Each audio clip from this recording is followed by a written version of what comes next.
Olha só, depois de chamar o orçamento secreto de bandidagem durante toda a campanha, Lula ordenou que seu governo libere o pagamento de 9 bilhões de reais em emendas aos parlamentares. A quantia será disponibilizada por meio dos Ministérios das Cidades e da Integração Nacional e Desenvolvimento Regional. A movimentação ocorre após o governo sofrer derrotas no Congresso, como a não votação do PL das fake news e a derrubada das mudanças no marco do saneamento. Além do próprio Lula, que condenou a prática, aliados chegaram a dizer que o orçamento secreto, ou emendas de relator, seria um crime maior que o próprio Petrolão. Pavinato. Eu só corrigindo a conta aqui, essa é uma parte, né, do orçamento, não é o secreto, é o super secreto, porque o secreto foi declarado inconstitucional pelo Supremo, é o que chamava R2. Aí o Lula foi lá muito malandramente, trocou o nome para R9 e tornou ainda mais secreto. Então é um orçamento super secreto. Esse orçamento é do Lula. Enquanto ele chamava o Bolsonaro de destruidor da República Brasileira por ter pago 600 e poucos milhões em orçamento secreto, agora ele está pagando 9 bilhões. Esta é a primeira parte da conta do orçamento ultra secreto, dos quais já pagou 334 milhões. Isso que esta primeira parte dos 9, né, considerando uma família de 4 pessoas e o índice de endividamento, na verdade, esta primeira parcela, ela representa 10% da dívida do Brasil inteiro, das famílias do Brasil inteiro. Bom, isso é um caso de crime de responsabilidade e isso já é capaz de provocar, por si só, o impeachment do presidente Lula, porque você fazer a distribuição de verbas, administrar a economia em desconformidade com a lei, é crime de responsabilidade passível de impeachment. E você também desrespeitar uma decisão judicial, transitada em julgado, que é o caso da proibição do orçamento secreto, isso também é crime de responsabilidade que dá impeachment.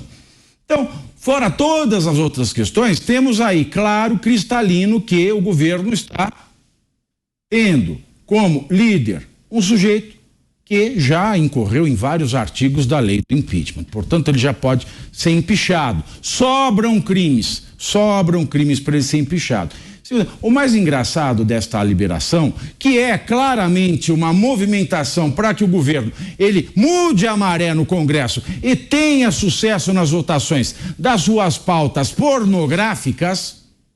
Isso eu já vou adiantar só um pouquinho da nossa pauta da PL, porque com relação ao Telegram que nós vamos falar, o Orlando Silva, ele disse: isso é inadmissível. É inadmissível que uma plataforma, uma empresa estrangeira, deixe o Congresso, o judicial, o legislativo brasileiro, o mais representativo dos poderes, segundo o Montesquieu, é inadmissível que ele fique de joelhos.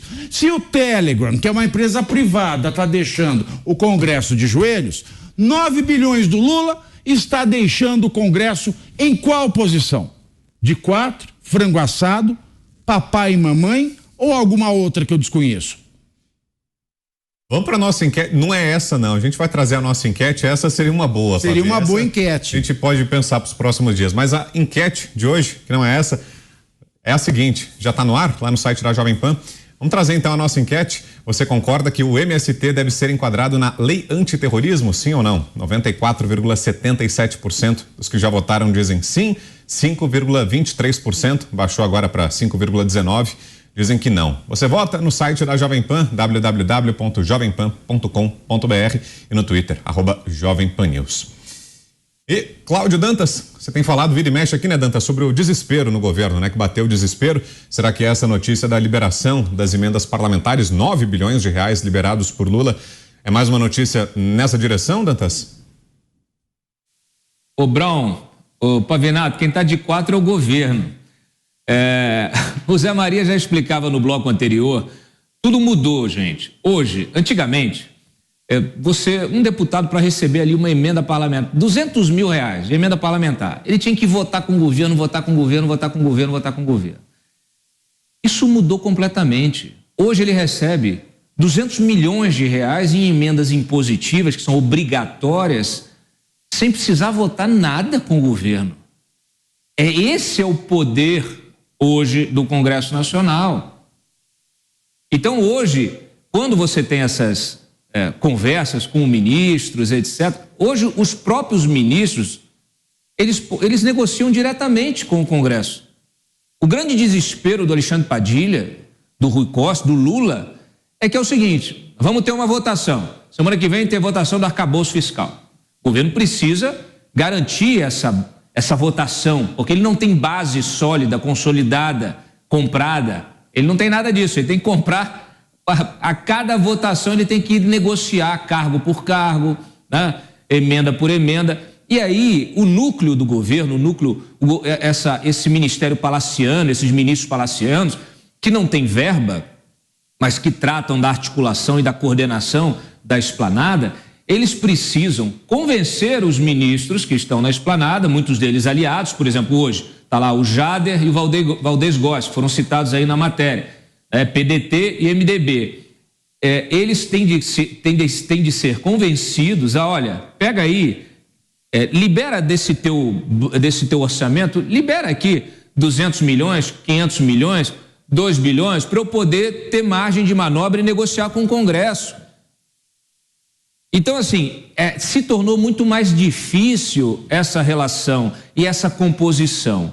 E mais difícil ainda, por quê? Porque o governo Lula, o Lula e os seus ministros estão com a cabeça lá atrás. Então, quando eles assumiram, eles falaram o quê? Tinham negociado com o Lira, né, no final ainda na transição, no final do governo, para aprovação da PEC da gastança. Aí o Lira colocou a fatura do orçamento secreto, vai acabar com a RP9, mas tem que pegar esse dinheiro todo e botar na RP2 e garantir justamente a obrigatoriedade do pagamento. Racharam o orçamento, uma parte ficou para o governo, para o executivo, outra parte ficou para o legislativo e aumentou ainda mais a força do legislativo.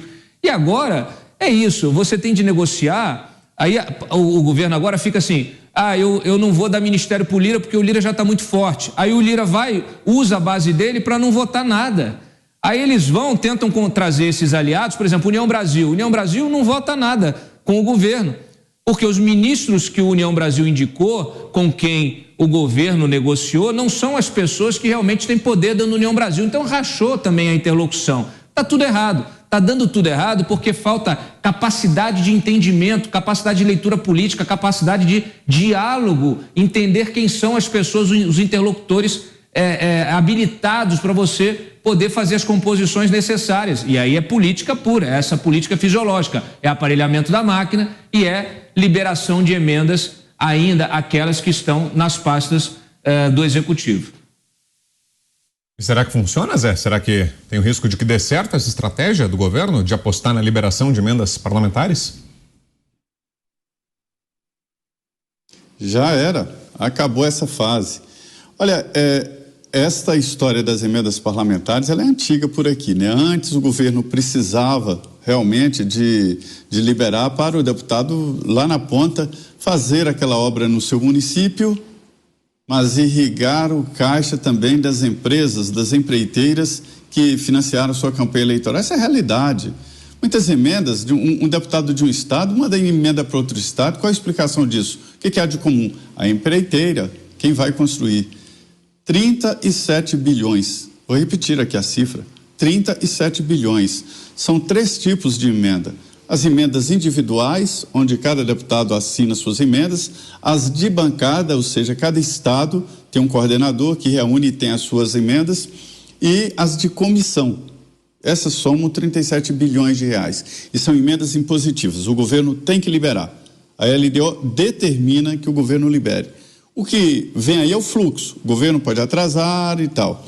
E Lula agora está liberando recursos do orçamento passado, são chamados restos a pagar. Veja bem, Lula enfrentou agora um Congresso empoderado.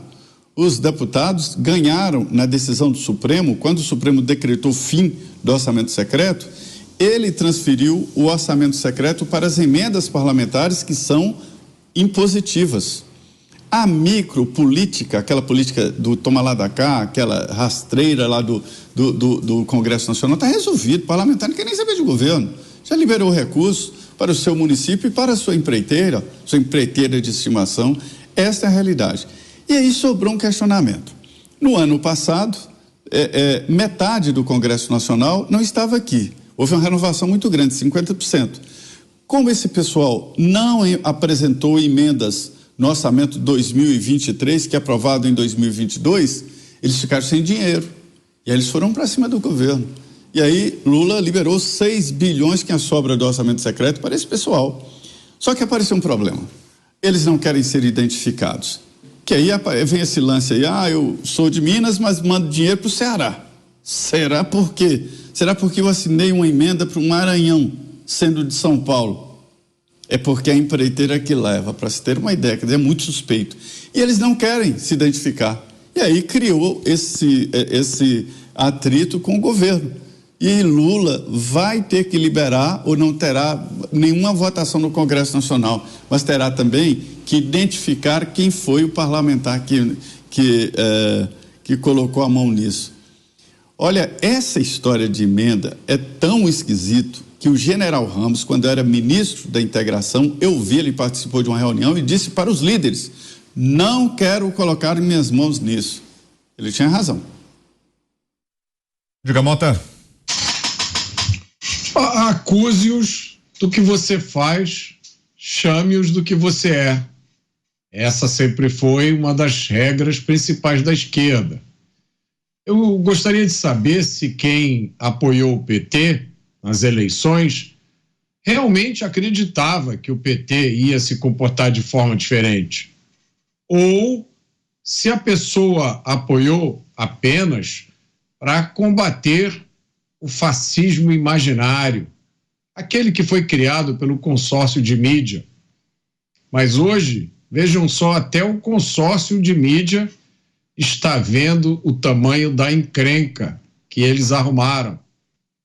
Porque se o Brasil for para o buraco, eles vão para o buraco também. O governo federal, se a gente parar para pensar, não é o maior problema que o Brasil tem hoje, mas ele está fazendo força para se tornar.